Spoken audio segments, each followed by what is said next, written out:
Hello, everybody. Welcome back to the Sunday Matinee. We are on episode 28. This is a big one. We've been building up to this.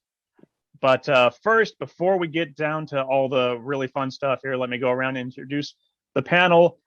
Basically, if you've been watching the last couple weeks, it's a very, very similar panel. Returning, of course, to talk about monsters tonight is Travis Martinez.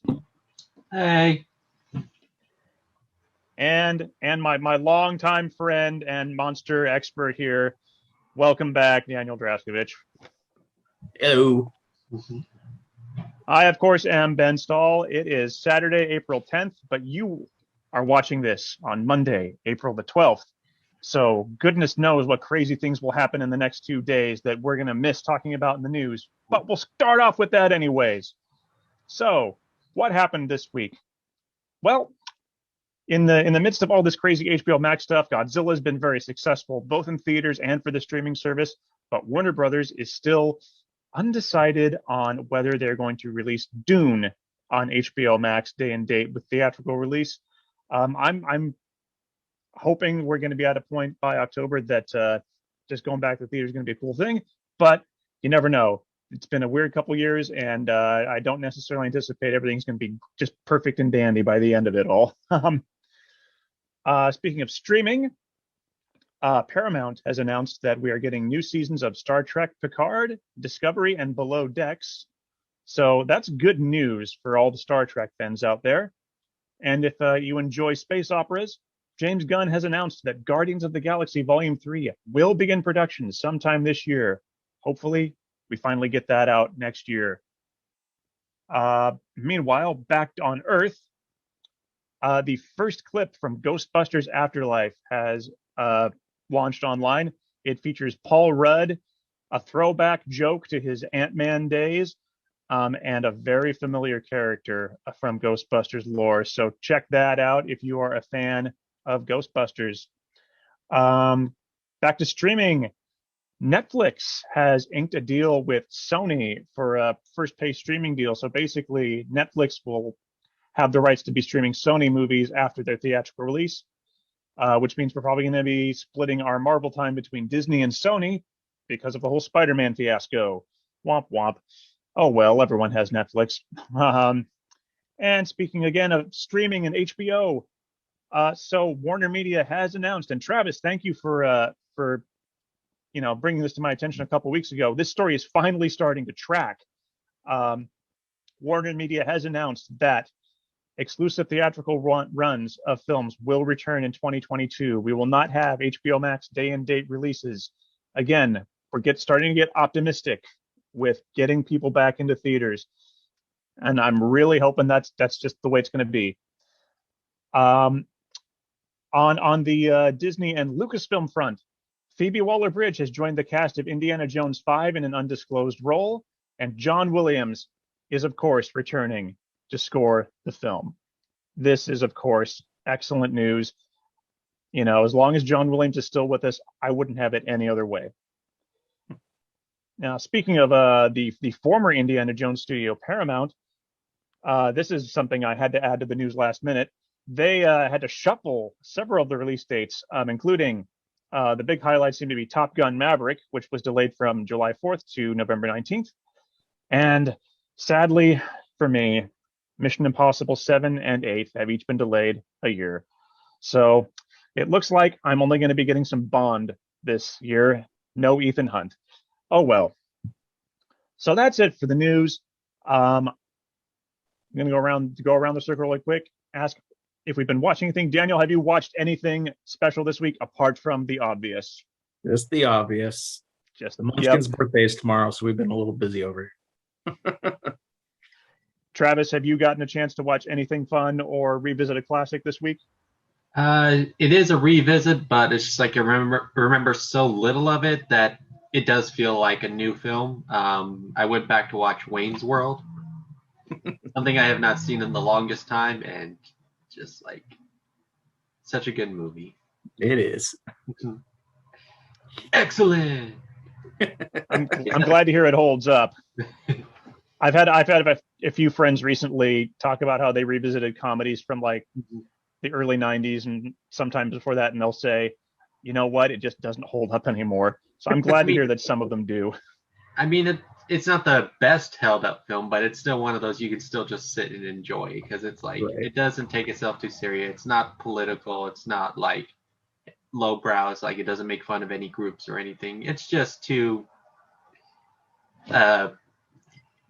best friends just trying to deal with a corrupt studio trying to interfere with their dreams. And actually, when I was watching, I was like, how is this not yet another 90s franchise like Bill and Ted or like Zoolander that gets a sequel in modern times? It's like, I wouldn't necessarily want it, but I also feel like, how has it not gotten to that point yet? Right. Mm-hmm. You know what? It probably will. They're probably going to announce it in the next week just because you talked about it today. Didn't they do like a Super Bowl or some kind of commercial in character as Wayne and Garth? Yeah, I think they did. I That didn't just catch came that, into- but It just came into my mind because like I'm pretty sure they reprised the roles for some kind of commercial for like fan service, like they did with the Coneheads for State Farm. and what was it like? Not too long ago, Jeff Bridges did a Big Lebowski revival Oh, nice. in a commercial, and that got a lot of people talking, and sadly never became a reality for another movie. I have not watched much of anything this week except for the new episode of Falcon and Winter Soldier. This week was kind of a catch up on my video game backlog week and not so much movie week. So hopefully, I may be down for the count for a few days next week because I'm getting my second COVID vaccine, and I've heard the number 2 is a doozy. So that may be a perfect time for me to kick back and just watch some old movies, revisit some old movies. Check out whatever's there on HBO Max because they've got a pretty good catalog of movies I haven't seen. So this is it. We've had 4 episodes leading up to this. It's been 58 years since the original film was released in America, 59 for Japan. Almost 100 years since the original King Kong, and we're closing in on 70 years from the original Godzilla, and we're finally getting the rematch of the century, Godzilla versus Kong. It came, it conquered. What did we think? Well, I'll just kick us off here. I really enjoyed it. It absolutely knows that it has no plot. It absolutely knows that its human characters aren't important and does not. I feel like it sometimes feels like they're wasting time with some of the humans, but for the most part, the humans are enjoyable enough to follow along in the storyline. The monster action is easily the best that this series of films has seen. And we're going to get into spoiler territory here. I will say that I don't feel like there's that much to spoil in this film, but there is, of course, one lingering question that, is kind of a big spoiler, and that is, of course, who wins the fight. So if you do not want to know who wins the big fight or any of the particular twists that may go on in this film, this is the time for you to leave. And also, before we get started here, I did get one question on social media that I think is important for people who may be going into this film pseudo-blind. I was asked what films were important to see before this one, and did it include the 1998 film? The answer is no, you do not need to watch the 1998 film. You only need to watch, if you want to get the full context of what's going on, 2014 Godzilla, Kong Skull Island, and then 2019's Godzilla King of the Monsters. Mm-hmm. And honestly, I really think that King of the Monsters is important to watch for this because there is stuff that carries over from that. So here we go. If you don't want to know anything more, tune out. You're done. Goodbye. See you later. Daniel, what do you think? I loved it, dude. I did. I loved it. One complaint, we'll get to it later, but yeah, no, it's stupid. It's great.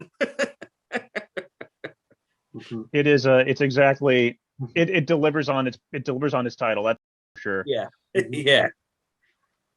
So no, yeah, man, I really liked it, which I don't do with a whole lot of modern.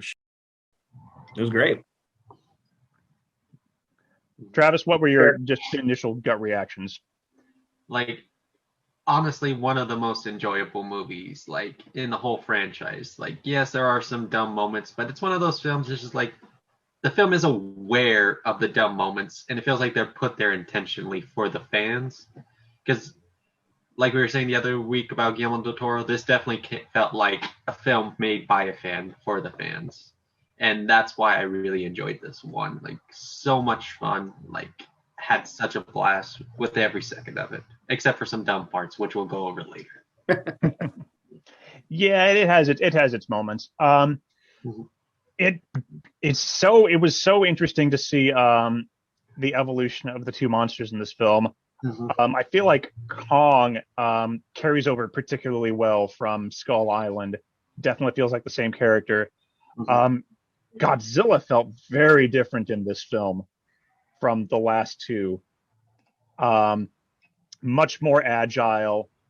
Mhm. You'd see Godzilla do stuff in this film that you never would have seen a suit actor pull off. Right. Yeah. Like crawling around on all fours. There's only one other time that that has ever been seen, and that is, of course, in Shin Godzilla. For very interesting. That is a very interesting movie that shows Godzilla evolving from a tiny organism into a giant monster. And at one point, you do get to see a very weird looking monster running around on all fours with big googly eyes. And that's kind of what that moment reminded me of. Um, but yeah, it's like, man, you had to make Godzilla agile for this film because there was there was no way you're going to get some good melee action in excuse me, melee action in with Kong otherwise. And um, it really holds the spirit of the older films where physical action is is the huge part of it. Like as much as I love the '90s films, a lot of Yeah. people complain that it's pretty much two monsters firing their, you know, fire beams and Yeah. whatnots at Firing each other. lasers at each other You know, with glitter and you everywhere. don't not a lot of get up close and punching and whatnot and grabbing at each other. Um, this film obviously rips some moments from the Kong and Godzilla fight right out of there and just Mhm. completely revisualizes them in a wonderful way. Um, yeah. Does anyone have anything else to say about the monster fights? Because oh my gosh, that's to me the Great. obvious highlight of this film. Yeah, it's great. Uh, like you said, a lot of the same fight moves from the old one coming in. That was always fun. Yeah, it was great, man. Really great. Yeah, definitely, probably some of my favorite action in the whole franchise as a whole. Simply for like at least one reason that I brought up last week. And it's not really much of a spoiler to say so, but even though this is a spoiler cast, it's like they actually fight during the day. We get to see Right. stuff actually happen. And it's in wide enough shots to where you can see the two characters interacting and not just like close ups to where you only get like an arm or like a little bit here and there. Which was honestly my favorite part. And like you said, Godzilla definitely had a lot of change between his last because like there's even a shot where it's just like I was like where we see Godzilla like full on charge and run and Yeah. like he definitely had some leg day between this and the last movie. Yep. Not only did we get some daytime fights, we got something that is pretty rare for even in the Japanese Godzilla films, and that is an aquatic battle. Um, we occasionally see those in movies like Godzilla versus the Sea Monster for obvious reasons, but this film really did a good job, I think, showcasing these monsters at their most in their element. There was no way that Kong was going to win the water fight. But it was cool. It was really cool to see them pull off an underwater fight and to see Godzilla just if we've already talked about Godzilla being agile on land. just by sea, there is no equal. It kind of makes me wish that we had gotten the same treatment with the fight with King Ghidorah in the previous film and gotten to see what was going on with that right before they dropped the oxygen destroyer on them. Because they were both so good. It's hard for me to pick which fight I actually enjoyed more. Mm-hmm. And that second fight too, even in the nighttime scenes, it was Hong Kong, and Hong Kong is of course one of the most ridiculously well lit cities ever. So Right. you're not missing, and it's like they're fighting in this. And actually no, it kind of borrows from Pacific Rim, because since that movie has a big fight in Hong Kong, they're just fighting in this big neon backdrop, which is like it's perfect. It's exactly the kind of backdrop that kind of fight deserves. Right. And something that you bring up that I feel like is another strength is like the action scenes don't really, at least in my opinion, feel like the same things just repeated. Each action scene like takes advantage of its location and tries to do something different with the characters. So it's like each action scene feels unique in its own. And yeah, I will say, and Daniel, you brought this up after you watch it. You immediately talked to me about it. This is Kong's movie, Right. more so than Godzilla. That isn't to say Godzilla doesn't have enough screen time. Godzilla is plenty good in this film, but it kind of makes sense given the trajectory that Kong had already been taking in Skull Island. Kong is a character. Kong is really a character that can connect with other human beings, and by connecting with other human beings, that really makes Kong the protagonist of the story. Whereas, I still kind of question those moments in King of the Monsters where Godzilla is connecting with people, and it's like, okay, this doesn't do that. It's not doing much. Whereas Kong is showing obvious signs of empathy and intelligence. So it worked that we're following Kong around for this journey. And we'll get to Easter eggs and in a bit, but it makes for some great Easter eggs of moments they took from that original film. How do you two think this film sort of fits within the greater Monsterverse, within the whole four films?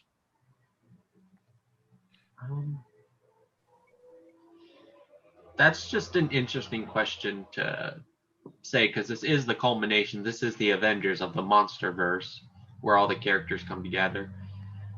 It still tries to stand on its own, because like there's even a bit in the beginning where like it kind of hints that all the other Titans are dead.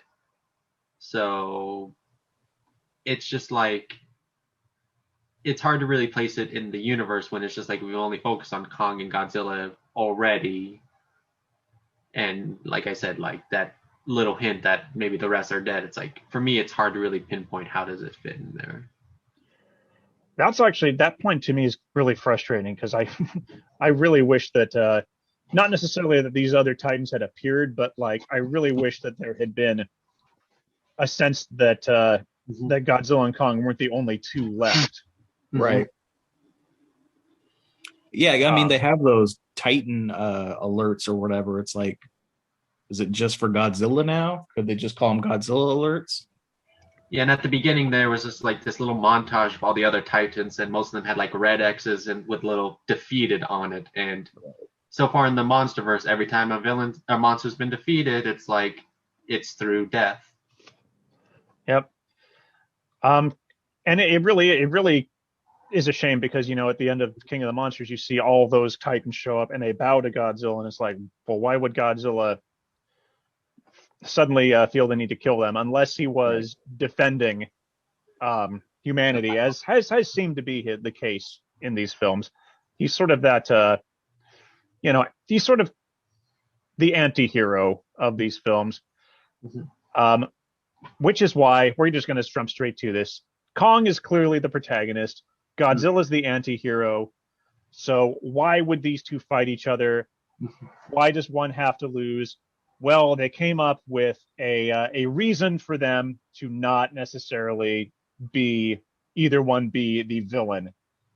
And that is, we are introduced very late, tragically very late in the film, to a new villain, and that is, drumroll please, bum, bum, bum, bum, bum. Yeah, that's right. It was Mechagodzilla in the trailer all along. None of the fan theories really held up.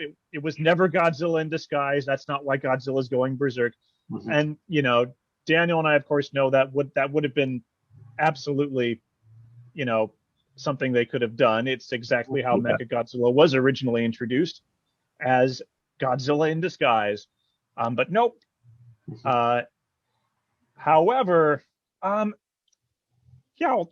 talk a little bit about how it draws inspiration from the older films. Daniel, can you please tell everyone about the original 1974-75 iteration of Mechagodzilla and why it is probably still the best one? Yeah, I agree. In the first one, he is a creation of space aliens, space apes that are pretty dope. That come down, and he is being controlled. I'll get to what this one felt like, but he gets disguised as Godzilla, and that's what everyone was thinking was happening in this one. And it's maybe like the best monster reveal in the whole thing. Godzilla blows off a chunk of skin and reveals the robot underneath, and it's pretty sick. It is a solid intro for sure. This Mechagodzilla reminded me of it's one of the Millennium ones. Ben, help me out here. Well, I mean, there's only one Millennium one. There are two? Well, there's two films, but they're the same Mechagodzilla. Oh, right. I meant the first one though. Which one's the first one? The 2002 one. Yeah. Yeah, the design is definitely from. No, I meant the whole. Oh, you meant the 90s one? No, I meant the 2000 one. I meant the whole in that one they used Godzilla's bones. And let's talk about that. Because I actually think that this Mechagodzilla pulls from all three. Yeah. So Daniel, you talked about the best one, which is the 1970s Mechagodzilla. Mechagodzilla returned in the 90s films as a creation of the Japanese government. They actually salvaged the remains of Mecha King Ghidorah, who Godzilla defeated 2 films prior, and used its futuristic component. It was a robot from the future, a cyborg, sent back to defeat Godzilla. And so they took its advanced mechanical parts and its, computer brain and whatnot, and created Mechagodzilla out of that. So Mechagodzilla was really sort of the hero in this film, and is controlled literally by pilots inside. And actually, it's one of the few instances where Godzilla nearly actually is killed by an opponent. Mechagodzilla almost pulls it off. But then Mechagodzilla returned in the Millennium films again, as a weapon built by the Japanese government. But as Daniel was saying, it was created using the bones of the original Godzilla, which have been apparently hanging out in Tokyo Bay right. for 50 years. Sorry, I'm going to give you guys motion sickness with this. It's all good. But in the Millennium films, at least in the first one, something very interesting happens when they send Mechagodzilla to fight Godzilla for the first time. Mechagodzilla hears Godzilla's roar, and that triggers something in the DNA of the original Godzilla, and Mechagodzilla goes berserk and starts destroying the city. That is important because, let's talk about the new Mechagodzilla. It is built by Apex Cybertronics. It is controlled It is controlled by one pilot with a sort of computer link up to the skull of King Ghidorah, which, hey, guess what? There it is. It came back. Right. And that's important because in the 1975 film Terror of Mechagodzilla, Mechagodzilla is controlled by a human who has been implanted with robotic parts to save her life. And she also has the Mechagodzilla control inside of her. So she controls him using her thoughts. So they really pulled from particularly the 70s and Millennium films to create this Mechagodzilla. And let me tell you, though, Daniel said he had a criticism, and I know exactly what it is. It is, and this follows the Millennium series design, kind of. I actually think it's the Millennium series is still better. This is the worst Mechagodzilla design ever. Yeah. It's janky. Yeah, it's not great. It looks like a bad Transformer. What's actually funny about that is I just saw an article. I didn't read it, but it was just like the director even used the Transformers as an example of like how not to handle Mechagodzilla. Right. And I just saw some production designs for him, and they looked much cooler than this thing. So I don't know why they chose this. Well, I was thinking, like, I haven't seen those designs, but in my mind, I'm like, well, Ready Player One came out not too long ago, which also featured Mechagodzilla. So maybe they were trying to keep the design so distinct so they don't. But that's just my guess. Yeah, I even liked that one way better than this one. Yeah. Ugh. So to give the audience some perspective here, like the design of the old one, the original is like it's very robotic, very old school, like almost 50s style robot. Lots of angular edges to it. The head honestly looks more like a mouse than a lizard, but it's still really cool. Shoots missiles from its fingers, laser eyes. Shoots a laser from its heart. Missiles coming from everywhere. Yeah, it's just weapons galore. The 90s one is my favorite design, but I like that's just because it's the 90s one, like literally is, it's just literally modeled after the 90s Godzilla. Like it's got the bulging muscles on it. Right. Its weapons seem a little more practical. Like the original design was like just make it fire weapons from every possible orifice, and this one was like, okay, it shoots a heat ray out of its mouth like Godzilla does.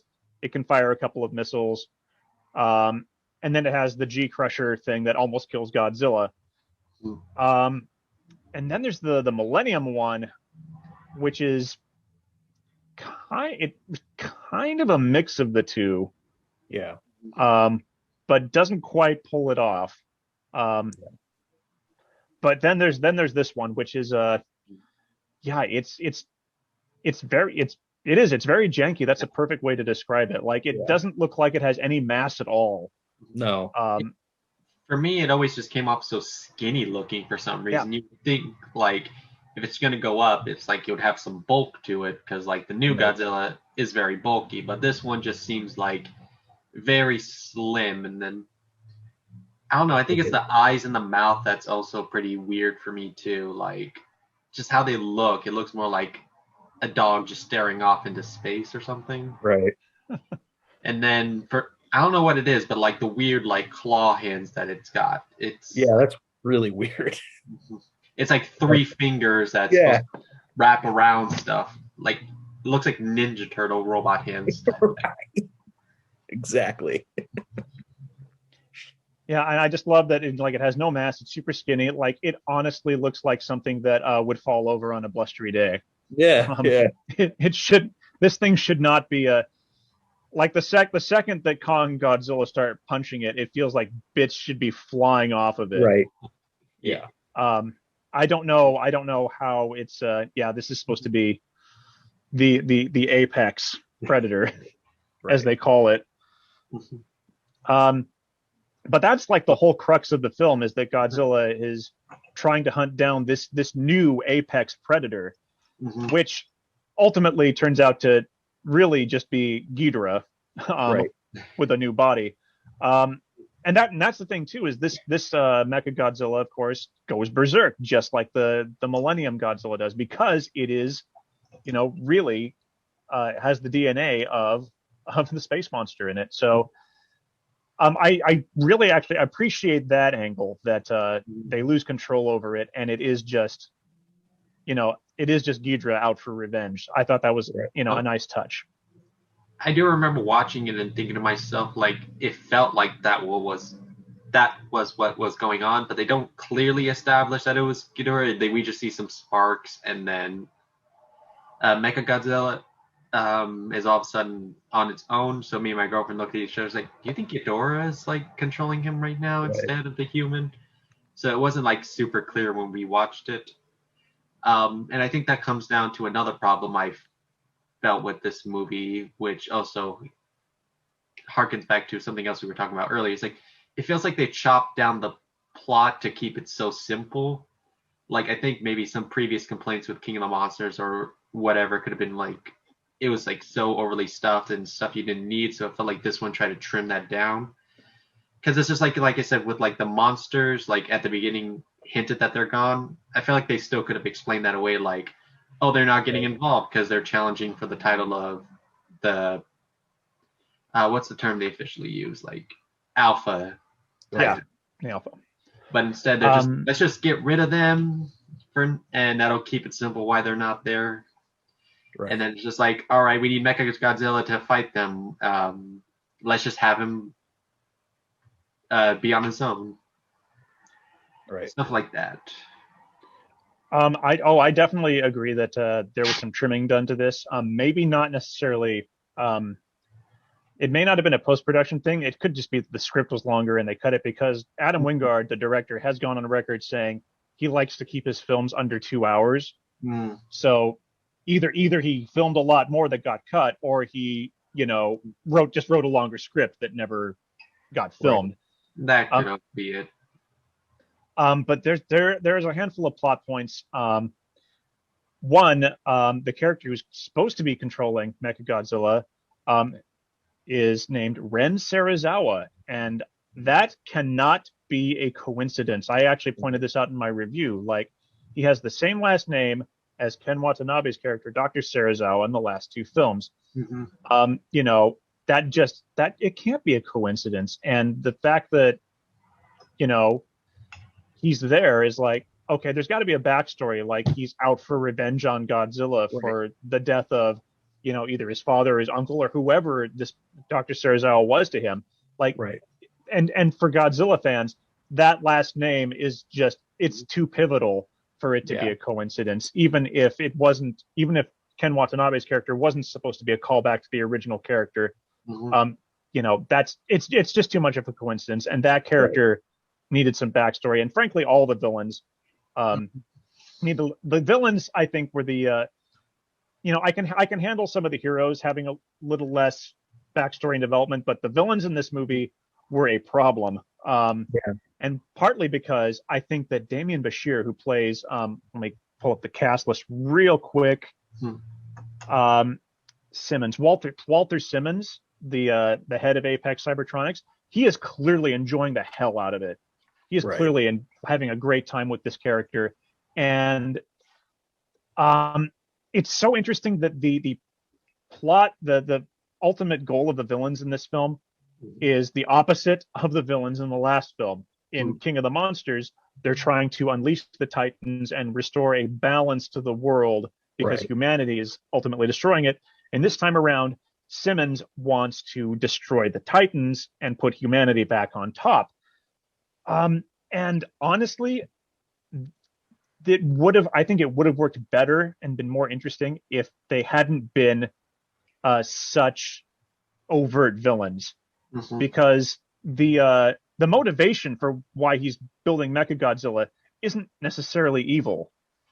They really only become villains at that moment in the Hollow Earth when his daughter Maya pulls a gun on our heroes. Right. It's like, oh, they're villains. Yeah. There's no gray area to what they're doing. They're just evil now. Right. Which The is only- a shame. And go ahead, Travis. The only thing missing is just for him to twirl his mustache. Yeah. And also, what a tragic waste of Isa Gonzalez as Maya Simmons, who literally does nothing in this film except betray Team Kong.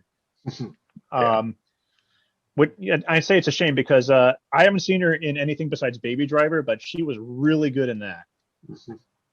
So I think probably the most wasted potential of any actor and character in the entire film.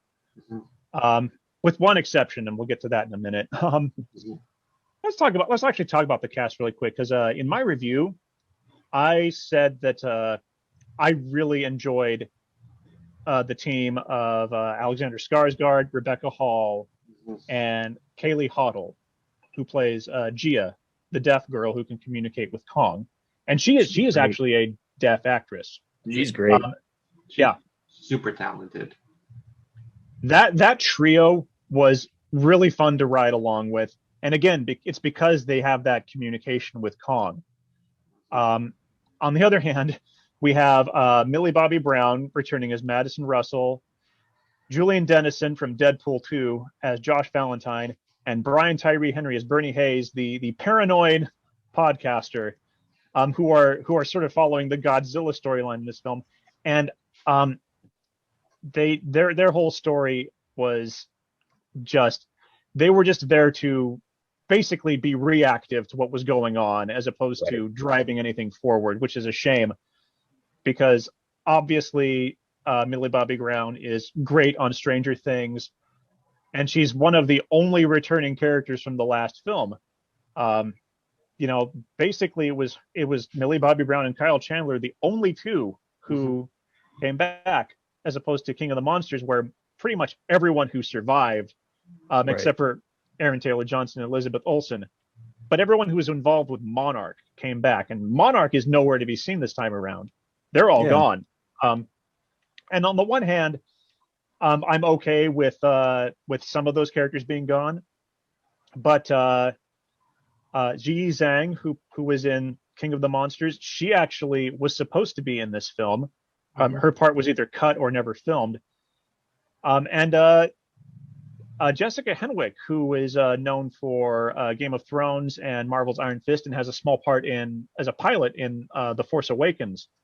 She was supposed to be in this film, and I'd completely forgotten that she was until I watched it, and then I looked afterwards and was like, oh yeah, that's right, she was supposed to be in this. Where was she? Along with how do you waste this man in your film? Lance Reddick. Why would you do that? Right. I'd forgotten that, again, he was in this film until he shows up for 5 seconds at the end, and I'm like, are you kidding me? That's all? Yeah. He's so good. Yeah. So this movie has character problems, but it's different from the King of the Monsters character problems. In that film, there are characters that annoyed the heck out of me. In this one, the ones that were developed, no characters like ridiculously well developed, but the ones that, again, follow Kong, who drive the plot forward, I was there for them. Everyone else, sadly, was just sort of there. Yeah.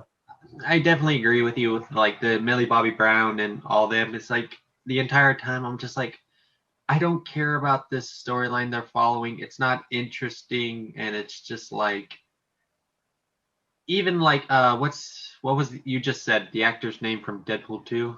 Oh, Julian Dennison.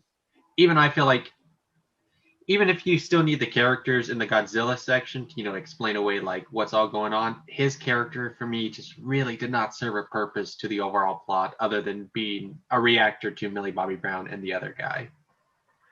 Like, au contraire, he had a truck. Oh. Yeah, it's not like the grown man who they're with couldn't also just happen to have a vehicle. But yeah, it's just like the characters, like you said, like they don't follow him too much. This film definitely felt like they wanted to put more focus on the Titans, which I respect. I do, but at the same time, you're costing like that human element that these movies somewhat need. We get that a bit with Kong and the little girl, who actually have a connection, as she's like, spoiler warning, the only surviving native of Skull Island, because they also, again, in a Oh, quick that was throwaway also a line, shame. is like all the Skull Islanders died during a storm. Right.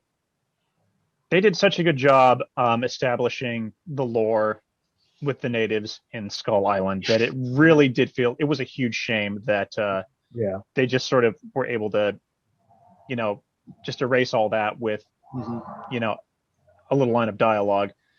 Yeah. And I do wish there had been more to do on Skull Island. Because the skull crawlers, again, those are still cool, and it was cool to see them make an appearance. Even though they were just basically fodder for Mechagodzilla to trash real quickly. Yeah. Yeah, I didn't understand the what's the our main guy? Nathan Alexander Skarsgård's character, Nathan Lind. Yeah, his brother thing was bothering the hell out of me. They kept saying talking about his brother, like we were supposed to know what the hell, like who he is and why. I was like, what the hell? I'm guessing that's something too that probably got cut. There was probably, something in the script with character development going on there, and ultimately it ended up getting cut, I would imagine. Yeah, because I was just like, who? What? Why? What? I think it's quite funny that really they never really needed Nathan Lind to get to Hollow Earth. Right. Really, they needed him to get to Rebecca Hall's character, Eileen Andrews, to get to Kong. Right. To guide them to Hollow Earth. That's really it. And even then, it felt like it was kind of a straight shot. Right. It's like you found the right tunnel and you have the vehicle. You pretty much made it. They pretty much made it already. Yeah. Whatever. Let's talk about Hollow Earth though. Yeah. Oh, so goofy. They built it up in Skull Island and in King of the Monsters as a massive plot point of this franchise, and we finally got to see it. And it was goofy, but it was pretty cool too. It was cool.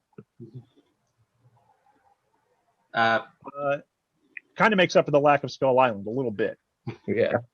I mean, most of the monsters in Hollow Earth, I felt like gave me a very Skull Island type feel. Like these felt like creatures that they probably recycled from like either the 30s version or Peter Jackson's King Kong as just like creatures that you would find there. Even like the war bat thing that Kong fights, to me, that definitely made me feel of like the plesiosaur scene from the 30s version that he fought, since it did wrap around him. Right. And I love that the entrance to the Sacred Temple or whatever it is that they go to, that door is basically ripped right out of the 1933 film. Right. Just pushing that thing wide open. Yeah. That is really cool how, like, there is definitely some sort of Godzilla skeleton wrapped around the sort of the core of the temple. And that's sort of like, I guess that's the source of the energy is, some sort of radioactive Godzilla heart or something. They don't really explain that. Right. But that is where we get the axe that we've seen in the trailers, and is, I remember people were saying, oh, Kong's going to really wail on Godzilla and yank off one of his spines and tie it to a tree branch or something. It's like, that would have been cool, but no, it did not happen that way. I mean, it looks like at one point some Kong did that, but yeah. Which unfortunately we don't get to see, which is one of the biggest gripes, not biggest gripes, but it's just like one of the biggest like letdowns was like I brought up in a previous episode, one of the things I wanted to see was maybe flashbacks of previous Kongs and Godzilla's fighting, which we unfortunately don't get. Which is also just something when it came to Hollow Earth, I just felt like it was so short there. Like I would have liked to spend more time down there exploring like the environment and all the species and all that. Maybe go back into more humans explaining Kong's backstory with like all of that. But it's mostly just Kong running on a landscape and then getting to this temple to get his weapon for the final climax. Yeah. And weird anti-gravity. Right. I mean, there is Go a ahead. scene where like Kong is running on this mountain and like kind of falls on one of them. I was like, is this supposed to be like the original King Kong versus Godzilla where they're fighting on that mountain at the end? So I got kind of that kind of feelings seeing Kong fall down a bit. I was trying to figure out, you see the hand and it's like, it's either a fossil or a carving. And I was like, well, who carved that? The giant Kong hand that he like touches. Like, well, who did all that? Well, let's sort of talk about Hollow Earth and how it they kind of draw a little bit from some of the older films for Hollow Earth. They of course never really do go to Hollow Earth in any of the old movies, but it's always implied in the old movies there are monsters that are worshipped by remnants of ancient civilizations. Mothra is definitely one of those. Yeah. Kong in King Kong versus Godzilla feels like one of those. Even Godzilla in the first one. Yeah. But more importantly, there are two films in particular that they kind of have a Hollow Earth vibe about them, but it's the opposite of what we're given here.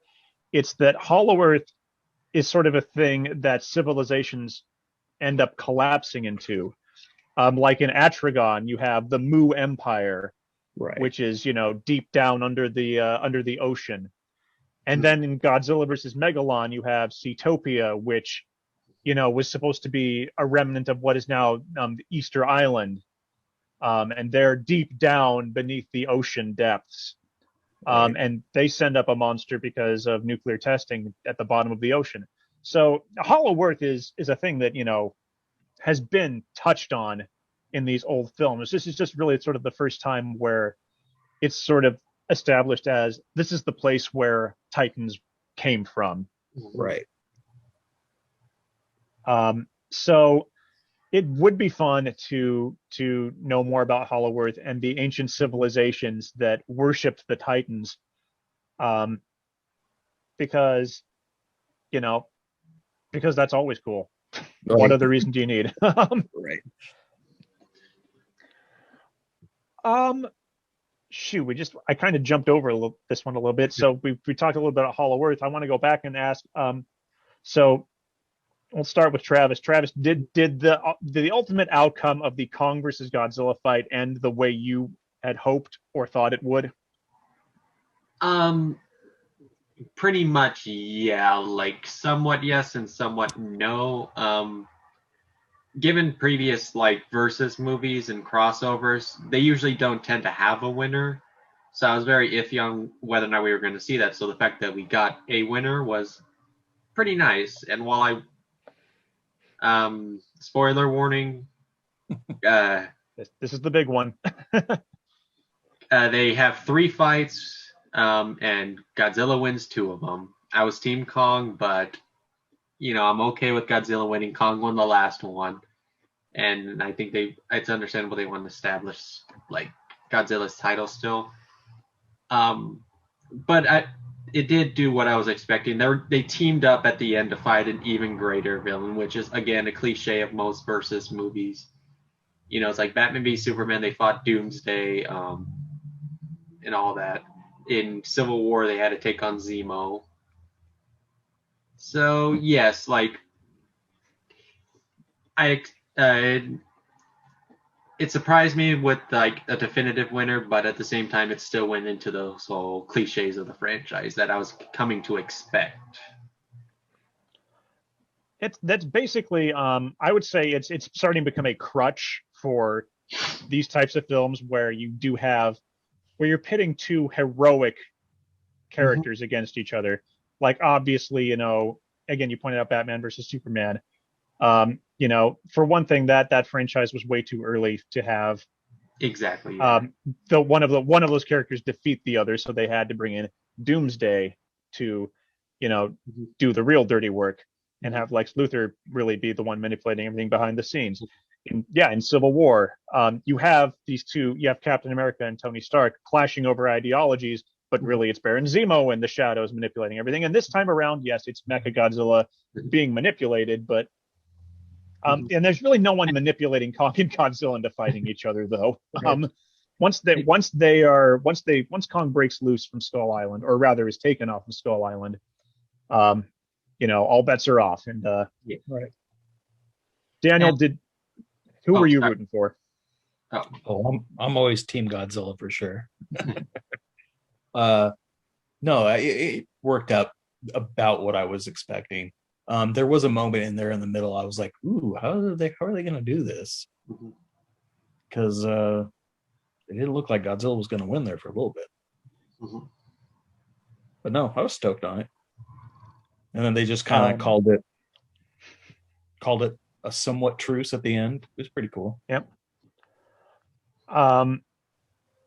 There were for me there was I was always, of course, Team Godzilla. But for me, if Kong had won, it would have been problematic because they never at any point really, really presented Kong as a creature that was nearly as powerful. Right. Especially by the end of this film. There's so many points in the series where I can point to where it's like you established Godzilla as the winner in the first movie when he melted the head off the Muto. And Kong couldn't do, while Kong's battle with the big skull crawler is amazing. It doesn't have that same, superpower climax. Right. Godzilla blows the head off King Ghidorah. Godzilla becomes a nuclear reactor, in the second film. And, and finally, after all this, it's like, okay, you're telling me that we expect Kong to contend with a creature that literally just blasted a hole to the Earth's core, right, using its fire breath. Right. If Kong had won, it would have been a very contrived means of winning. Right. I do agree with you on that, which also reminds me of another theory that I went in wholeheartedly believing was going to be the case, and I brought this up in a previous episode about the idea of them introducing Godzilla's kid, and then, Godzilla and Kong, they fight, they get weakened, and then they take on Mechagodzilla, and because he's in the weakened state, Godzilla falls, and then, because, like I said, I think fans have pointed out that if they establish Godzilla's son, they have the right to kill off Godzilla, which is what I was going and expecting, that Godzilla was going to be the one to fall. But I wasn't, like I said, I wasn't expecting a winner. I was expecting something where it like Freddy versus Jason, where the film ends so neutral, either fan could really say their side won. Yep, and Godzilla definitely wins the fights. That is for sure. But they are able to set aside their differences to fight the real enemy, and they are able to throw in a really nice Easter egg while Kong is, close to death. How do they save him? With electricity. It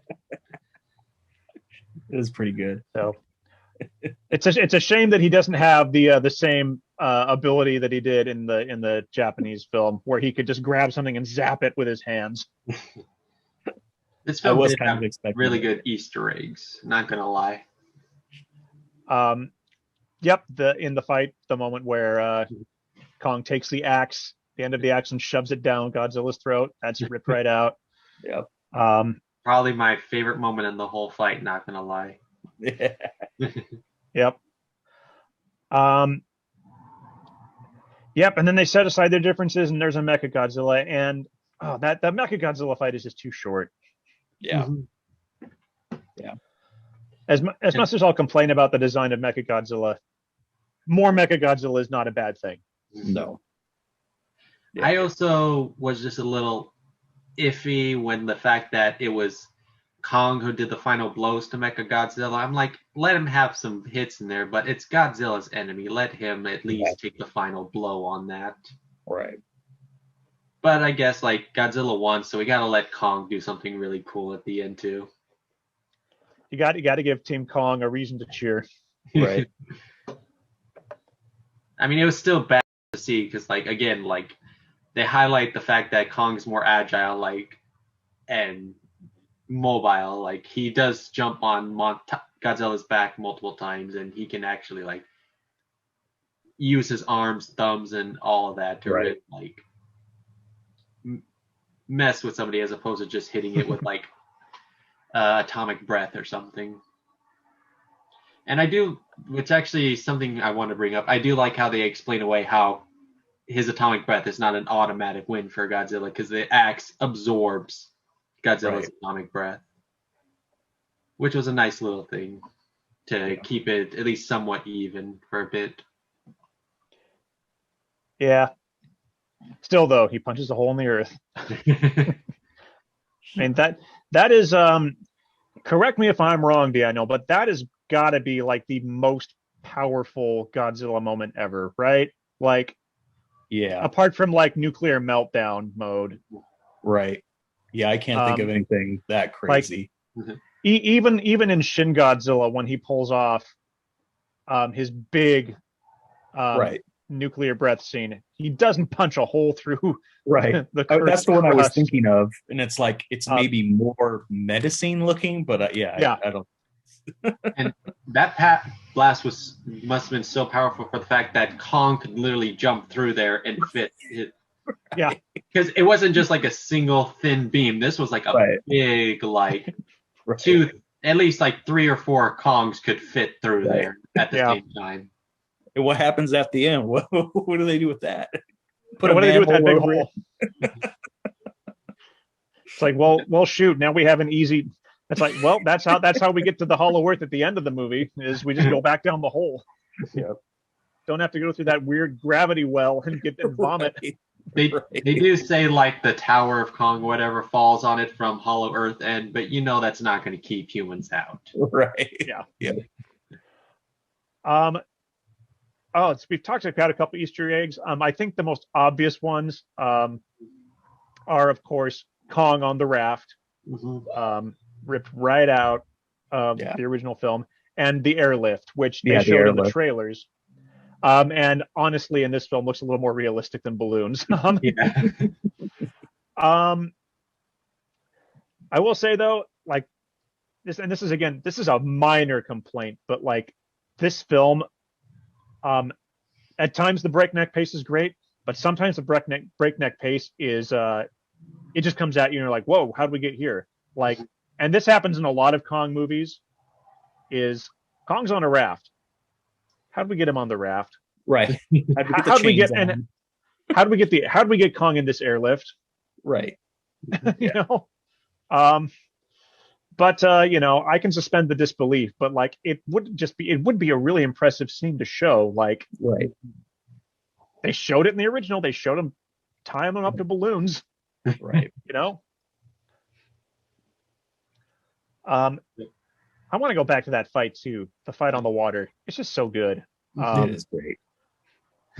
And that moment in the trailer when you see Kong and Godzilla just punching each other. I think that's sort of the defining image of the film. Right. Is those two standing on top of an aircraft carrier, which somehow isn't sinking under their incredible weight, and just smashing each other. Yeah. And just a great moment too, where you can get Godzilla to think that he's won. Right. One of the few moments of human ingenuity in the film. Yeah. Yeah. Again, why I appreciate that group of characters more than anyone else. Right. Yeah.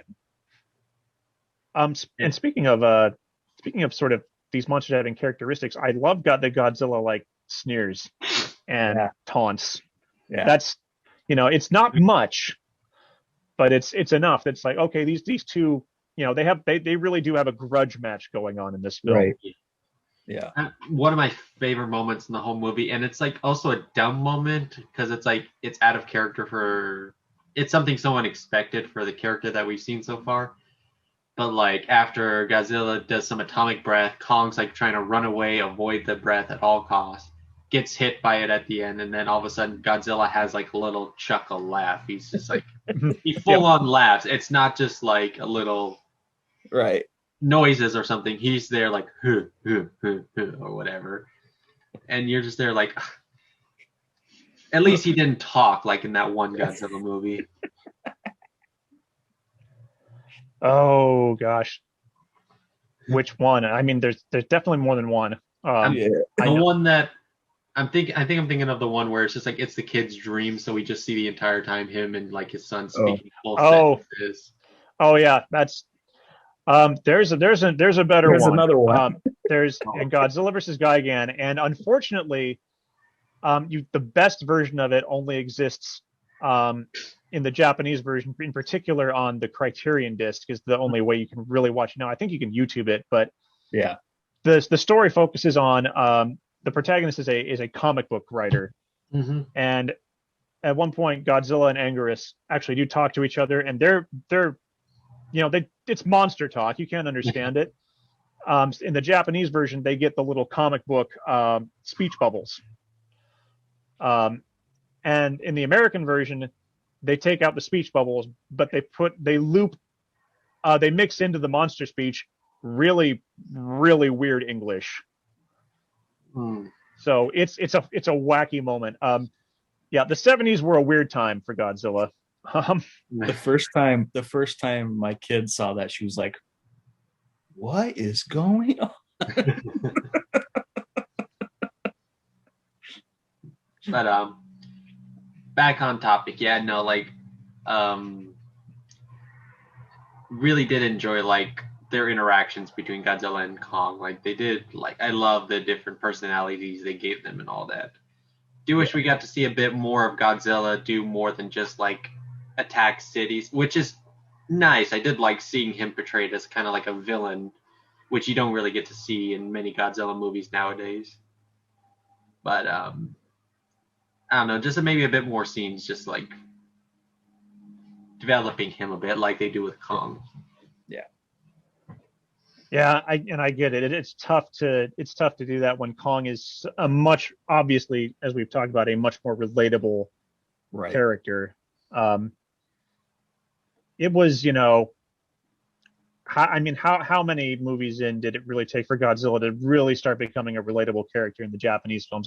It was definitely not until the 70s films, I really think, where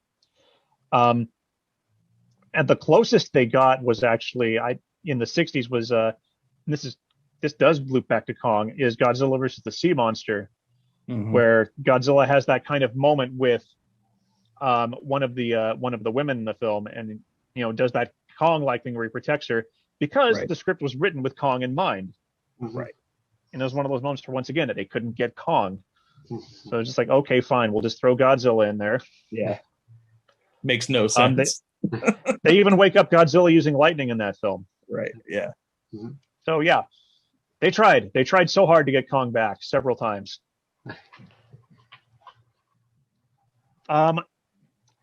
Let's talk about, we've talked a lot about the film.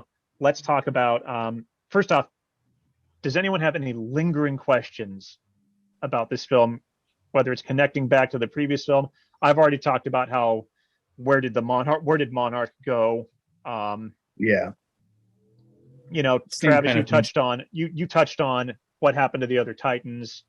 Are they really all dead? Is there anything else that sort of lingers from the other films? I want to know what happened to the other bad guys, the eco-terrorist guys. Like, where were they? Like, they bought Peter's skull, right? Where? It seems counterintuitive to me that group would ultimately sell the head to someone who has a completely opposite agenda. Right. So yeah, it is curious. Where did they go to? Where did Monarch go? Where did the eco-terrorists go? Right. Yeah. But whatever. It was still fun. I had a thought, and now I can't remember what it was. I have those all the time. Yep. I think maybe one question I kind of have too is like the previous films definitely established a more grounded feel. Nothing really felt like it was out of our realm of realism. But then this film, out of nowhere, we just have like super advanced technology. It feels like stuff straight out of like the Japanese films. I'm just like, where did they get the technology for this for in only just a few years? Right. Like flying cars with like ways to like go into the hollow earth without being crushed and all that, and like a transport system that can just go straight from like Florida to Hong Kong. Yeah. And like, where did they get all this? Like, where did this technology come from? Is there actually aliens being involved here? Like, because I do remember hearing rumors that the after credits scene, there was supposed to be one, there isn't one, but it was supposed to hint towards more extraterrestrial elements. And I'm wondering, like, did they cut it because they were afraid the franchise wouldn't continue and they would leave on a cliffhanger? Right. So that's just something that's been in my mind. Like, where did all this technology come from? Yeah, I have that same question about King of the Monsters. You know, they suddenly have a flying fortress, and a very advanced underwater lab, and a monitoring station. Where does it all come from? Yeah, they went from grounded to uber futuristic science fiction very quickly, and it took the Japanese films a long time to get to that point. It took them 5 films to get to, hey, there are monsters in space, and to another film later to, hey, there are aliens. And really the most bizarre technological stuff you ever see in the Japanese films are like the laser tanks that the Japanese army has. And maybe some of, and because even some of the stuff that like scientists make in the films, it's not used on a global scale. It's stuff they'll use like once. Right. And you never see again. Right. So Speaking of sci-fi, did you get Blade Runner feels with the flying cars? And I swear to God, in the soundtrack, I was like, man, this sounds like Blade Runner for a second there. I forgot I was going to look. I was like, I wonder if they used, because it definitely felt like it at a moment. Well, it is Warner Brothers. They could legally do it easily enough. So now that we've got those out of the way, here's the big question. Oh, you have more? Let's go more. Do more. Just one more. Like, you said something about this earlier, and I didn't bring it up, but like, they do kind of establish Godzilla gets his powers from the Hollow Earth, and that's why, like, when Kong puts like his axe on the ground at one point, it's like absorbing energy because it's a Godzilla scale. So like, what's the extent of what the power that Godzilla gets from there, to the point where like when Kong is absorbing the power, Godzilla feels it enough and then splash straight into the earth. So he obviously has a connection with Hollow Earth, but we never seen that. We don't know the extent of that connection, the extent of his power. So it's just like, all right, are they just making Godzilla be able to do whatever the plot needs it to, or like where does Godzilla's power go? Because the atomic breath kind of came out of nowhere, or it was only reserved for the finale of the first film, and then the second one he can all of a sudden explode to kill Ghidorah. And now here he has enough firepower to like blast to the center of the earth. So it's just like, can we just establish more of Godzilla's connection to Hollow Earth, where his powers come from, and what's the extent of them? And he's not just a plot device. He's holding back. Yeah. I know we've seen Godzilla do many powerful things, but it's just like, you still got, this is a new franchise. Let us absorb this. Let us go with him on this. You know what it is? It's Obi-Wan's fault. He's jealous. He's holding him back. Going back to what you said about a post-credit scene, I agree that I think there probably was one they had filmed, and they did talk about reshoots based a lot around the sort of mixed reception and ho-hum box office for King of the Monsters. And I really think that Warner Brothers decided they wanted to take the conservative route and not set up a direct sequel this time around, because it is the first time since Godzilla, the first film, that they have not teased a direct sequel. Right. We don't know what's coming up next, which is why I'm going to ask this question. Where do we go next? Is there going to be a next? What do we want next? And Travis, you mentioned that this potential post-credit scene might include aliens. That is where I would go. Right. It's Me time. Yeah. Because let's get super crazy. I think that's right now the only way they really can go. Like, at least for Godzilla, maybe. Like, if they do more with Kong, I would definitely want to see more Hollow Earth as opposed to space.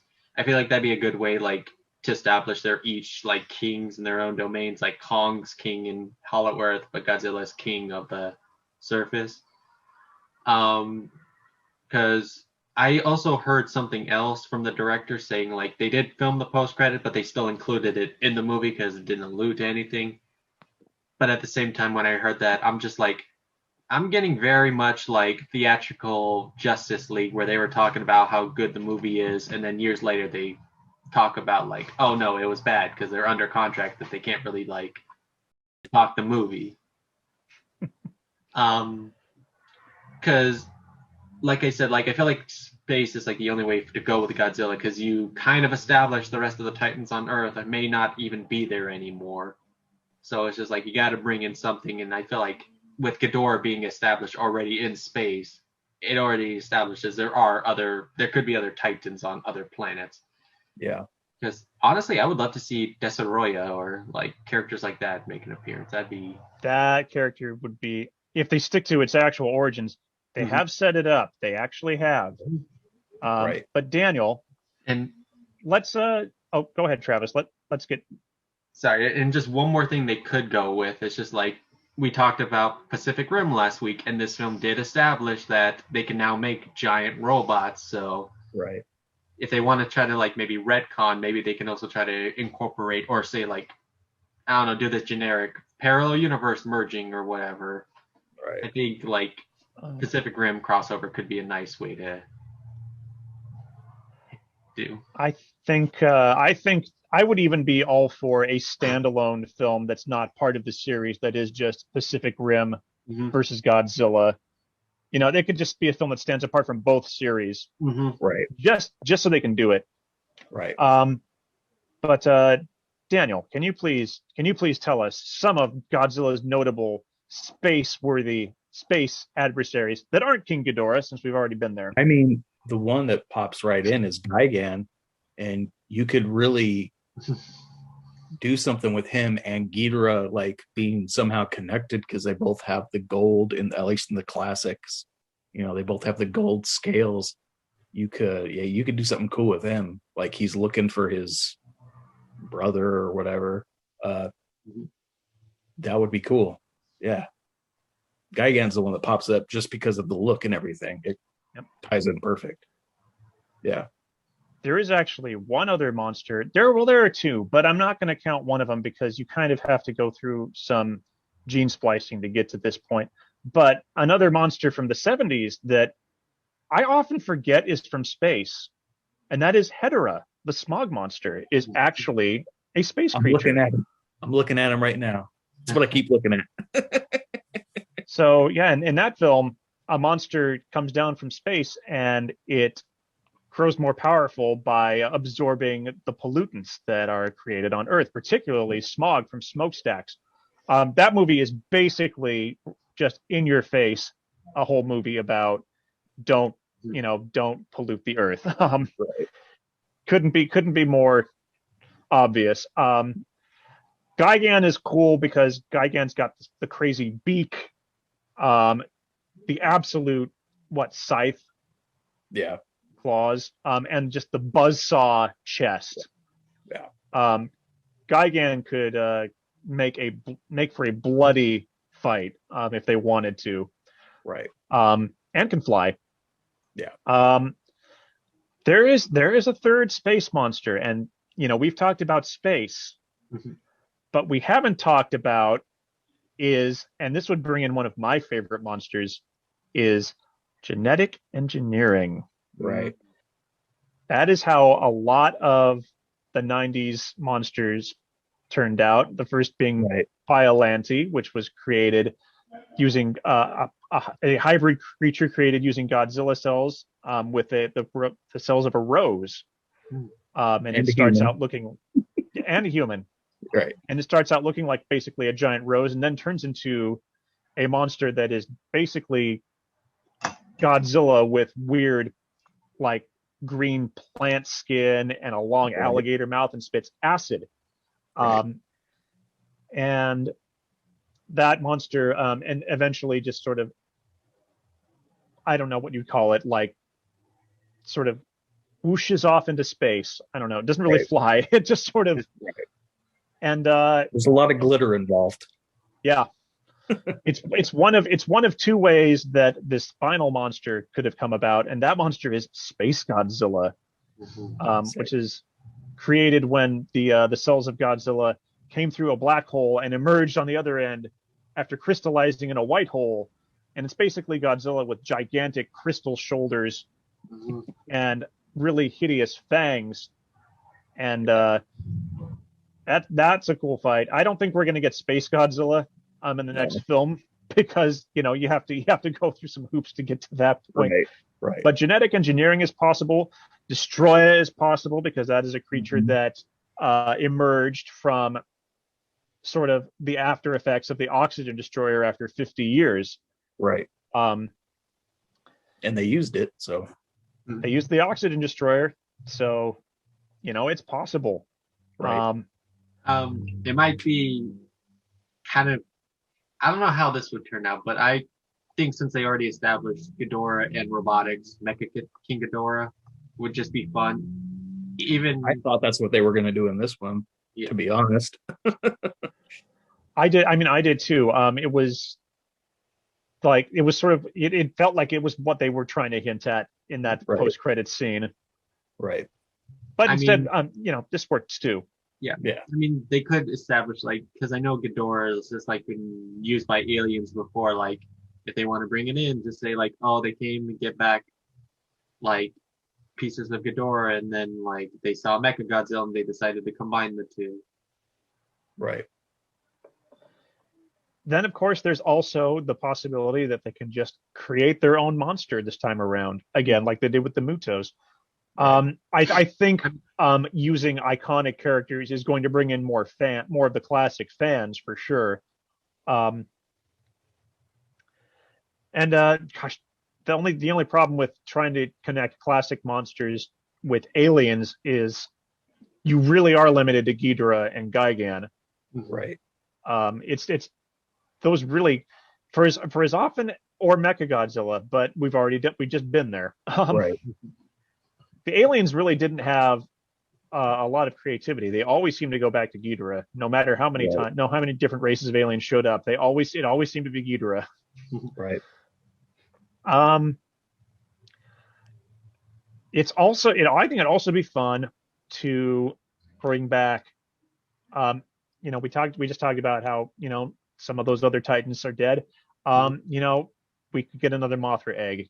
Mothra is always a good go-to to bring back. Right. And I love the idea of both characters branching off, of Godzilla having another solo movie and Kong having a Hollow Earth movie would be great. That would be cool. I mean, even then, like, even if they established the previous Titans are dead, with the existence of Hollow Earth being the origin of most of these Titans, they could bring back any of them as they choose and say, like, it's in Hollow Earth. They could just say there's another Rodan, another Mothra. Right. Or whatever monster they want, whether it's original or previously established. Right. So I have to ask Daniel, how would you react if, in the next movie, it's Hollow Earth, anything goes at this point. What happens when they tease Anguirus? How do you react to that? I would be stoked. I kind of had feelings he was going to be in this one when they were going through Hollow Earth. I was like, Ooh, maybe. I don't know. Yeah, that would be cool. That'd be cool. Because I don't know. They'd have to have them fight and then hopefully be friends. That'd be cool. Godzilla's number one buddy. we're kind of running out of classic monsters to use at this point. I mean, you've also got some that weren't introduced in Godzilla films. You have Baragon Baragon would be from cool. Frankenstein Conquers the World, The which is another Gargantuas. dinosaur one. The Gargantuas, Bring they'd on the have to come up with a Gargantuas. new backstory for them. Yeah.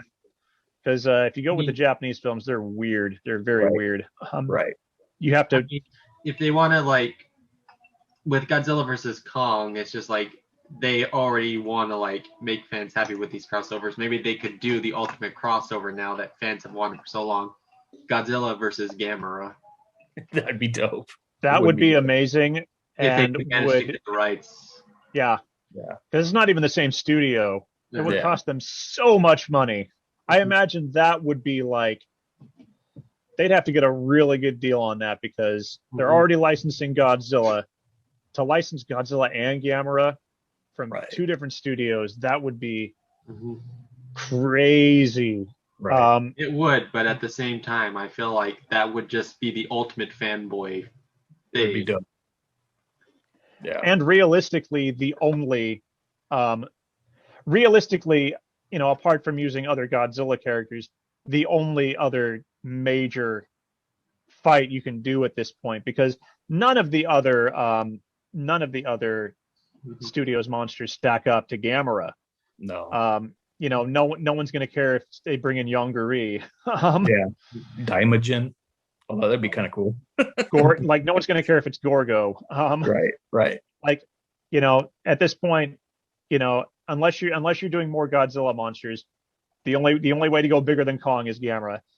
Right. And honestly, I will say this: I actually kind of feel that even though this is the ultimate showdown, the East versus West film, I honestly do think that this film should have been the second one. They should have done this after Kong, and then have King of the Monsters be sort of if this fourth film is meant to be the last one, King of the Monsters should have been the last one. Yeah. Because as iconic as the Godzilla versus Kong fight is, Mhm. and as historically important as it is to the original films, there is no bigger adversary for Godzilla than King Ghidorah. Right. Fought him several times, almost like 4 times in the original series, once in the 90s, once in the 6 or 7 times altogether. Yeah, 6 or 7. Way more than any other. Mechagodzilla is the only other one that comes close. Right. And Mechagodzilla is only at 4. Right. So they pretty much already used the most popular villains up. Right. You're going to have to go with, if you're going by the numbers, Daniel, you got it on the money. You go with Gigan now. Right. Yeah. He's the one that makes the most sense. I definitely agree with you on that, Ben, because now that I think about it, King of the Monsters, I feel like now is the Batman v Superman of the Monsterverse, where they threw in all of the popular elements and just rushed a lot of stuff. And throwing in Doomsday in the second film in the franchise, or at least the second one with Superman, that at this point is just all right. Yes, they had Darkseid to one up that, but at the same time, it's just it's still rushing to have all of this be in only his second adventure, and then in his third installment fighting someone not as powerful. Right. I mean, there is, of course, and I keep saying there's one other way they could do this, but there is one way also. If they really want to go biggest is not a word, as big as they possibly can. This is it, folks. You've had King of the Monsters. You fought Ghidorah, and that movie basically is a remake of Ghidorah. It's Godzilla, Mothra, and Rodan, fighting Ghidorah. You've had your Godzilla versus Kong. You've had remakes of 2 of the most iconic Godzilla films. if you want to go absolute biggest of all, it is time, and you got to do it with more than just Ghidorah this time around. It is time for Destroy All Monsters. Right. You know, the only film to bring everyone, all the heroic monsters into one film. Right. You know, even the ones who they got their place at the table. The little kids got their place at the table in that movie so badly. Like right. Varan's there, you know, right. Gorosaurus is there. It's like, how did we get all these monsters in here? But they're right. all there. So it's if you want to go, you know, make one last big film, and fans are calling for it. Right. It's trending on Twitter. You know, just a few weeks ago it was continue the Snyderverse, and now it's continue the Monsterverse. And Warner Brothers has actually responded to that one saying, you know, we hear you, and we have ideas. It's like, okay, cool. Right. You know, this film is doing very well on HBO. Apparently it had a better debut than Wonder Woman and the Snyder Cut of Justice League on HBO Max, is what I've been hearing. And it's been the kick, you know, the shock to the heart that the box office is needed. You know, it's one of the most successful films in a while. You know, asterisk with COVID. Right. But you know, it's people wanted it. You know, people have gone to see it. To be fair, it too, you know, COVID, and also it's releasing before Black Widow, and you know, not around movies like The Fast and the Furious. That was a big mistake for King of the Monsters, was to release in May, like around the same time as so many other blockbuster films. Right. Godzilla versus Kong kind of just it has the theaters to itself for a while, and I'm really happy that it does. Right. So hopefully it's going to stay successful, and hopefully, you know, as much as I gripe about, you know, I haven't gotten the Godzilla movie I've wanted yet that balances the characterizations and the monster fights. Right. If this is the movie that keeps this series going, so be it. Right. Yeah. So what's the story? What do they have? Do they have another movie? They haven't in the rights. They haven't announced. Do they have anything. The rights to do it though? I believe they do. I believe they get like a yearly thing that they have to pay for the rights, and at this point it's just like, I'm sure they just don't know if they want to renew that, because that's one thing I think people need to take into account is like, if you want to restore the Snyderverse, that's easy. Warner Brothers owns the characters. They can do whatever they want whenever they want. This studio, however, they don't own Godzilla. They are renting him. And on top of the budget for the movies, you also have to take into account the money they're spending to get the rights for this character and all of his other side characters that we saw in like King of the Monsters. Right. So it's just a matter of like, all right, is this film going to be successful enough? Will this lead people to want to see more, that we can invest the money in renting these bigger than life characters, literally bigger than life? And another question too about that is, what are the details of that rental agreement? Because it could be Toho similar. Gets it back. It could, yeah. It'd be nice to see some more Japanese Godzilla films too. Right. That's what I want. Because like, I'm curious, because you know, the deal with that Sony had with Spider-Man before Sony and Marvel sort of started producing movies together was, and it's the same deal that Fox used to have with X-Men and Daredevil and all the characters that they owned before they got bought by Disney, was they continued to have the rights to these characters as long as they kept making movies. Right. So it could be a question of maybe Warner Brothers paid a huge fee to have the rights through, you know, 2025.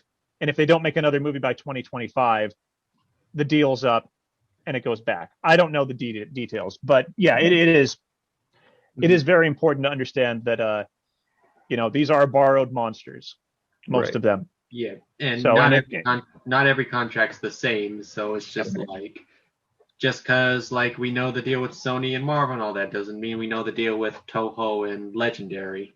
Right.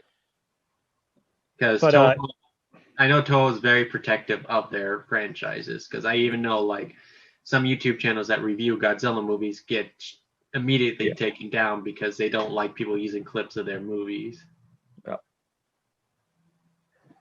so yeah, and to Daniel, to your point, yeah, I would love to see Godzilla. I would love to see. I honestly, I want the best of both worlds. Would be that they can both studios can just make movies. Yeah. That's what I get why Warner Brothers would prefer that Toho not make movies while they have the rights to make theirs. It's tough. Especially if Toho pumps out another one that is as good, but will unfortunately be criminally underseen in America as Shin Godzilla was. Yeah. Which that movie was released in 2016, so 2 years after Legendary Pictures' first Godzilla, and a year before Kong Skull Island. It was already a huge success in Japan. It was only out for a 2-3 weeks, on limited engagement here in the States. It was released in Japanese. It was incredible. It is great. such a good. It's it's one of the best different Godzilla movies I've ever seen. Yeah. It dared to be different, but it held on to the real horrific roots of the character, and told a very good story about Japan's place in the global, as this poor little island stuck between global superpowers. Right. It's a brilliant film. And I'd love for Toho to keep making their films, but however it works out, more Godzilla is great. We have talked so much. We have talked so much about this film. We've talked so much about Godzilla. It is time to wrap things up. Mm-hmm. What are your final thoughts, Travis? We'll start with you.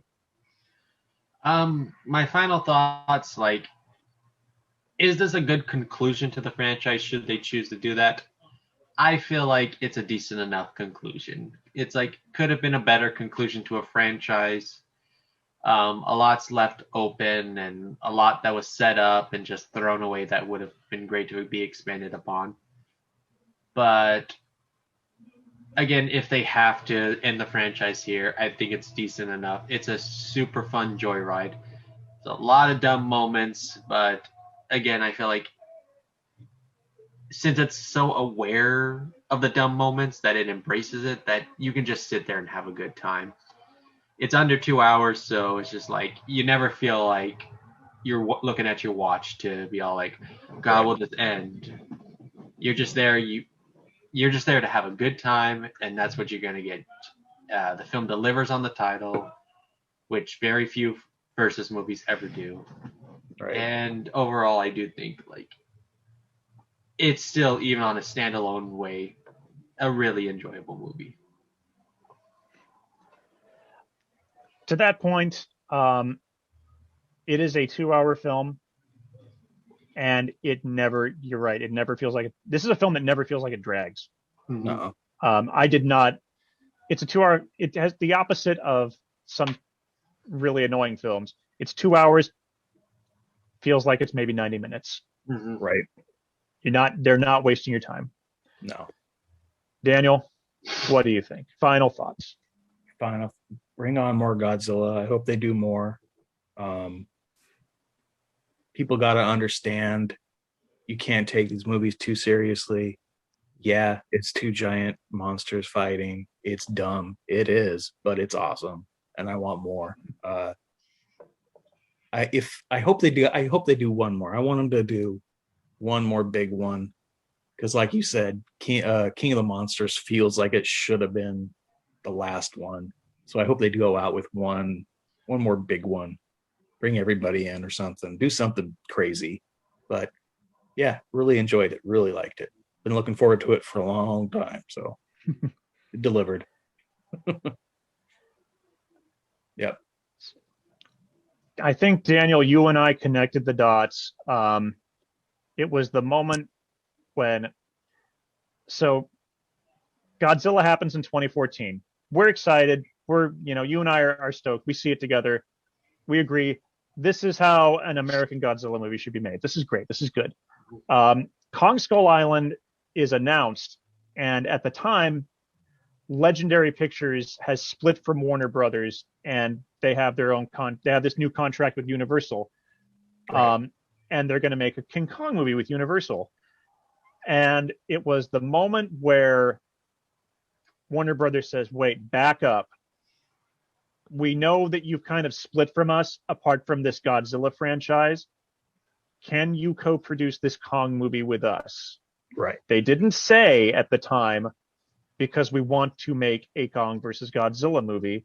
They Right. just, but it was that moment was like, wait, it's moving to Warner Brothers. Warner Brothers has Godzilla. Right. Is this a thing? Is it going to happen? Finally. And, and they, by the time Kong Skull Island came out, it's like, we already knew. It's like, oh, Monarch's in this film. Okay. It's happening. It's really happening. So, yeah, you and I have been waiting for this basically now for 7 years. Yeah. Basically. So yes, it's finally happened. And technically we've been waiting longer for this because, this is the movie that Toho kept trying to make again and again. Right. So many times. But it's fun. It's stupid.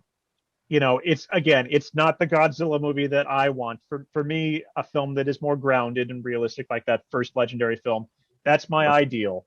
That will always be my favorite one of the series. But given that Toho's films, I think they more gradually went off the rails, but they did. They went off the rails. It's not unprecedented for Godzilla to go off the rails. Right. And more Godzilla is always a good thing. And I've got a lot of friends out there who are enjoying the heck out of this film who, didn't necessarily enjoy Godzilla or King of the Monsters, but somehow this is the one that is clicking with a lot of people. Right. So if that's what it takes for people to start getting into this and saying we want more of it, then yes, absolutely, so be it. Again, best of both worlds.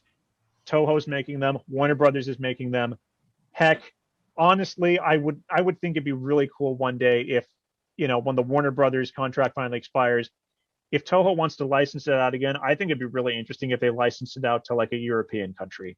Yeah. And we got to see the French take, take on Godzilla, or the German take on Godzilla. It doesn't always have to go to Hollywood. Right. So, yeah. And if this is to be the end, so be it. But one more big one, just something huge. Get Godzilla and Kong teaming up with Mothra, Rodan, bring in the Anguirus, bring back Ghidorah, get Gigan in there. Let's give us the Marvel Civil War equivalent of Godzilla. Not just, I don't just want to see all the monsters teaming up to fight Ghidorah. I want to see all the good monsters teaming up to fight a lot of bad monsters. Right. And give me one of those 80s or 90s monsters, because they always go back to the classic 60s and 70s. They go back to that vault. When Toho made Godzilla Final Wars in 2004, they pretty much brought back 60s and 70s monsters. They didn't want to dip into their 90s or their Millennium Vault. Right. Give me some of those, because the 90s and the Millennium films aren't as iconic, historically, but they did bring us some really cool monsters in those films. Yeah. So yeah, more hell remake. Let's redo Final Wars, but only make it good. If you like Final Wars, that's great. Good for you. Yeah. It's just not our cup of tea. No. One final thing that I just thought of that I think, like, if the franchise does continue, I feel like they should get their own Agents of S.H.I.E.L.D. type show, like something that really expands upon this stuff on a smaller scale to help expand the movies more. Because again, like, they established so many original Titans, kaijus and all that. It's just like, but we only see them for like 5 minutes in King of the Monsters, and most of the time they're just bowing. It's just like, let's explore some of that. And that's a good idea. Because at least then, if they do want to do like a Destroy All Monsters Final Wars, like general audiences can be there, like, oh, giant monsters fighting, but the fans can still be there, oh, look at this character, oh, it's that character interacting with this one. Like, it can mean more for them. Right. And That's a good idea. what? If they want to save on the budget without dipping into bad television special effects, they can do what they did in 1998, which worked out very well for them, and make it an animated series. They could. Right. Yeah. Because that spun out of the movie, and people really liked that. Right. It was a great way. Yeah, You two that's a might good idea. know. You two might know the answer to this. Did the rights to the '98 Zilla revert to Toho? Do they currently own the rights to the '98 Godzilla? They must. Yeah, I believe so. I think they just own it by virtue of the fact that it's named Godzilla. Yeah, because I Right. think like something expired or whatever, and Toho got the exclusive rights to the '98. I could be wrong on that, which is how They also distributed the film in Japan, so they've probably always had the rights to use the character in Japan. Right. I'm not sure. If I wish I they knew do- all if these they licensing do- deals. If they do a Destroy All Monsters or Final Wars, seeing the '98 one at least pop up for like a quick sec could be a fun little Easter egg. Right. Just be like someone who's just like, oh, this person tried to claim title of Alpha Titan but failed miserably. I mean, yeah, it's not a terrible design. It's just not Godzilla. It's not. It's just not. And we've talked so much about final thoughts. It's time for trivia and to wrap this whole thing up. Yep. So, actually, speaking of the 1998 Godzilla, this question actually dips into a little bit of that history. Ooh. So, the question tonight is, who of the following Godzilla vs. Kong actors has an uncredited appearance in 1998's Godzilla? Is it Kyle Chandler? And you can ask me to remind you who these actors are in the films. Kyle Chandler should be an easy one. Yeah. Is it Brian Tyree Henry? Is it Alexander Skarsgård? Or is it Lance Reddick? Is it the second dude? What's the second dude? Brian Tyree Henry is it him? and he's the paranoid guy. He's I'm the gonna go for that podcast guy. I'm Okay. going for Who's that guy. the fourth one again? Lance Reddick. Who is he again? He's like the Monarch director who shows up for 2 seconds at the end of the film. He's also he's in Fringe. He's done some video game voices. He's on The Wire. What else is he in? He shows up for 2 seconds to talk to Kyle Chandler. I'm just gonna say Kyle Chandler. I feel like he would fit in the style of the '98 Godzilla. Like, he just seems like the actor who would appear in that film along with Matthew Broderick and Hank Azaria and all that. I don't know why. I just feel like he would fit in well there. Well, unfortunately, you are both incorrect. Lance Reddick appeared in Godzilla as a soldier on the bridge at the end of the film. He was my second choice. Funny enough, though, and I'd forgotten this, but it's so obvious when I saw it. This is also Kyle Chandler's second, apart from King of the Monsters, obviously. It's the second Kong movie. Right. He was in Peter Jackson's King Kong as I can't remember the name of his character because he's not based on a character from the original film, but he's the actor. Right.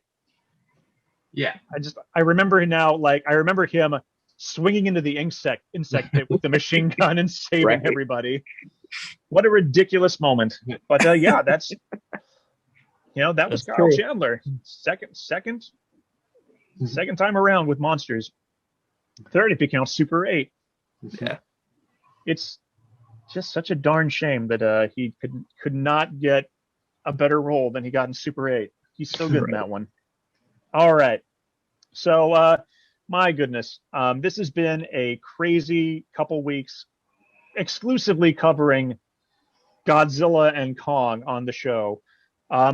So thank you so much, Daniel and Travis, for joining me on this crazy journey. We're going to get back to much more generic programming, much more broad topics when we come back. It may not be next week. I may decide to take a week off after all this craziness, but we will definitely be back soon. So yeah, I hope everyone has enjoyed this Godzilla and Kong stuff. I hope you enjoyed Godzilla versus Kong. I hope you are anticipating more giant monsters in your life the way that we are. If you are, great. If not, you know what? Just still have a good day, everyone. See you later.